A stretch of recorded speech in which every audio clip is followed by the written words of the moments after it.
I'm inside the Tesla Model 3. I have the 2021 holiday update. It's the version 2021.44.25.2. And one of the changes that it did was to remove the Homelink button across the top of the screen. So now we don't have it.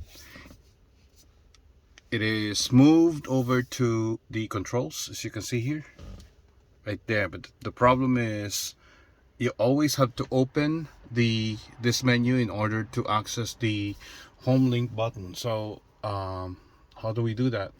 Actually, there is a solution there. It's not actually a solution, but the feature also included the fact that it does show up here only when it's necessary. So it's like an override. So let's see here. We're gonna drive up to the garage of my house and see if it'll pop up. Okay, we are approaching the place where I have the garage door, and this is the screen right here. There isn't anything across the top, and as we approach,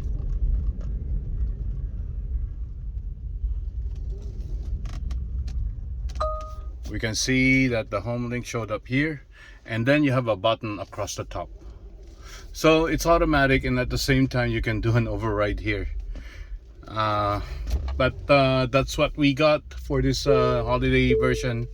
Thank you so much for watching. Hopefully you find this useful in determining the home link feature for version 44.25. Have a great day. Bye.